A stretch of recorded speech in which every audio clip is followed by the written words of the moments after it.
So today I wanted to talk about the 60th anniversary special of Doctor Who.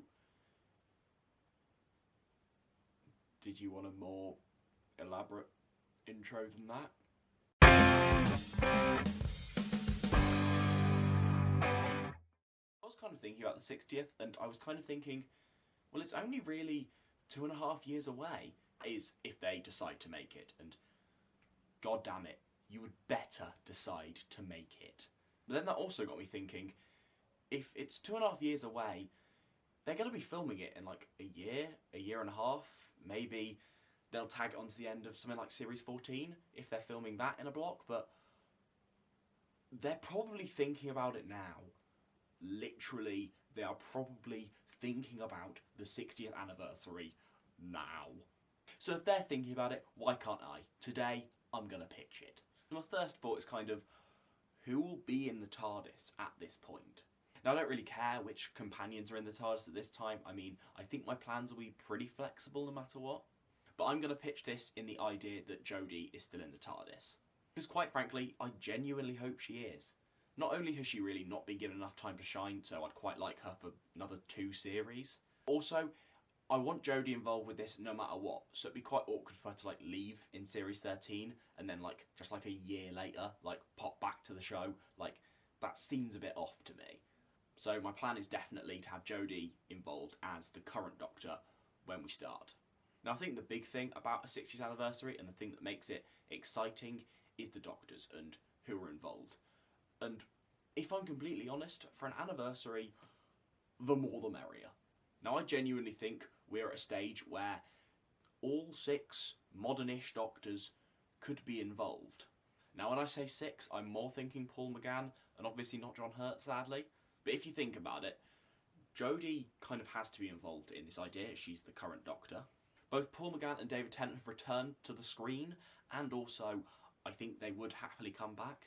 Matt Smith has also been very happy to talk about Doctor Who. He said he's willing to return to the role. He did like promo stuff when Doctor Who went to HBO Max, so I think Matt Smith would enjoy doing it.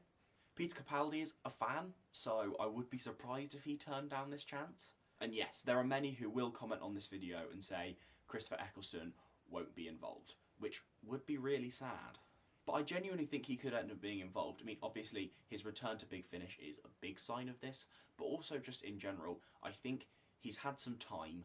I think he'd be willing to return to the role in live action, and I hope he does. However, those obviously aren't the only Doctors who can return. David Bradley can very easily return as the first Doctor. Sean Pertwee, John Pertwee's son, is the spitting image of John Pertwee, and I think he would do an excellent job if it was offered to him as the 3rd Doctor. I think those are the obvious ones. However, I think there are casting choices, but I think for the 2nd Doctor, it's tough to find someone who would really, really embody that and embody that well, whilst also looking very much like Patrick Troughton. And then you've also got a tough decision to make if you want more Doctors involved, because 4th, 5th, 6th and 7th are all still alive, yet have aged out of the role. I mean, the 5th Doctor kind of looked a bit off in the Children in Need special he did with David Tennant, but it still worked and they had kind of had an explanation for it. But he looks even older now, so it would be a tough decision. However, like I said, my approach with this is definitely the more the merrier. I think that's the interesting approach to go, but you don't have to give every Doctor a massive role. I think Stephen Moffat had a hard job where he wanted it to be a lot more about the modern era, but then he did kind of have cameos at the end. I'd quite like more extended cameos from characters that are appearing. I do feel like that was kind of cheating a little bit.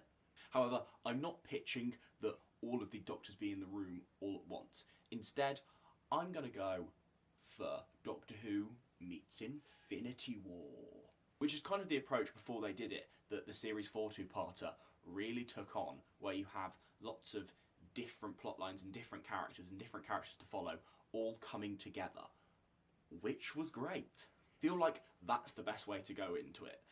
You want the legacy of these characters to show in, so you want as many of them to show up as possible.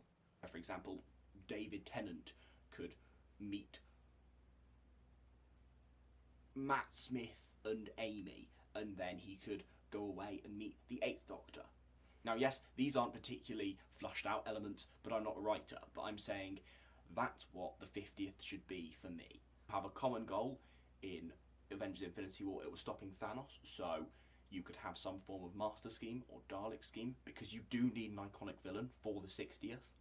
And then you need these Doctors working to it in different ways.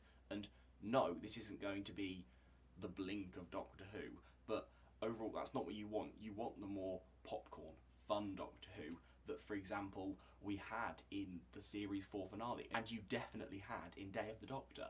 And that's also the way you work around the problems with the 2nd Doctor, the 4th Doctor, the 5th Doctor, the 6th Doctor and the 7th Doctor, is that you just give them cameos. So if the actors aren't the most amazing recreations of them, they're not in there for long. It's just fun to see those characters, and you don't have to focus on that for too long. Now, is this the most thought out plan? No. And will this end up working? Maybe not. And will Chris Chibnall go down a completely different route? Probably. But that's what I'd want to see. I think the 60th needs to be fan service. And obviously not just fan service. I mean, the best thing about Day of the Doctor is that it mixes brilliant fan service with a great story. And yeah, you need that engaging story. But if Chris Chibnall just decides to tell a Doctor Who story with a slightly longer runtime and a slightly bigger budget, it won't feel like anything to me.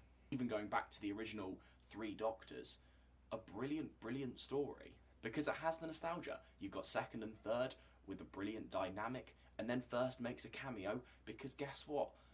Life happens, but the show found a way to bring the 1st into it in one way or another. Trust me, you give a good enough reason for these things to happen, the fans will forgive you, because we understand, but it's what we want to see anyway. Now, what I left out of this video is the pairings. Who I would pair up with who. And that is in a separate video if you want to see it, but you've got to give me a like, because it boosts my ego. The subscribe button down there, and overall, I'll see you guys later. This is Willany, and if you're not already subscribed to the Nerdy Brit, right, you should be, right? If you're not, you're a loser too. 60th, the 60th, the 60th, the 60th, the 60th.